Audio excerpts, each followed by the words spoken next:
વરસાદે વિરામ લીધાના 2 માસ પછી પણ વાવ થરાદમાં વરસાદી પાણી હજુ ભરાયેલા છે. ભાટવર ગામથી ડેડાવા તરફ જતા રોડ પર હજુ વરસાદી પાણી ભરાયેલા છે. શાળાએ જતા વિદ્યાર્થીઓ ઘૂંટણસમા પાણીમાંથી પસાર થવા માટે મજબૂર છે.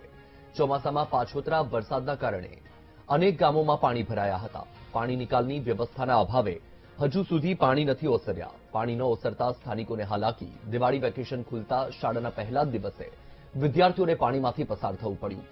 સ્થાનિકોની પાણી નિકાલની વ્યવસ્થા દૂર કરવાની માંગ. તો આ દ્રશ્ય તમારી ટીવી સ્ક્રીન પર તમે જોઈ રહ્યા છો.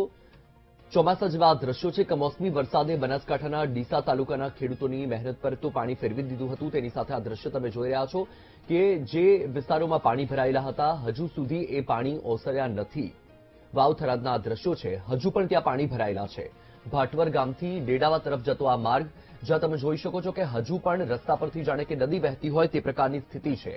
શાળાએ જતા જે વિદ્યાર્થીઓ છે તેમને પણ ભારે મુશ્કેલી વેઠવી પડી રહી છે, કારણ કે ઘૂંટણ સુધીના પાણી ભરાયેલા છે અને તે પાણીમાંથી વિદ્યાર્થીઓએ પસાર થઈને શિક્ષણ મેળવવા માટે જવું પડે છે. વિચાર કરો તમે કે એક તરફ શિયાળાની શરૂઆત થઈ ગઈ છે, ચોમાસું વીતી ગયું, કેટલા દિવસ વીતી ગયા, છતાં પણ હજુ સુધી જે પાછોતરો વરસાદ વરસ્યો તેના પાણી નથી ઓસર્યા અને તેના કારણે જે સ્થાનિક લોકો છે તેમને ભારે મુશ્કેલી વેઠવાનો વારો આવ્યો છે. પાણી નિકાલની વ્યવસ્થાના અભાવે આ દ્રશ્યો છે. દ્રશ્યમાં તમે જોઈ શકો છો કે શાળાએ જતા જે વિદ્યાર્થીઓ છે એ પોતાના માથા પર પુસ્તકો રાખીને અહીંથી પસાર થઈ રહ્યા છે.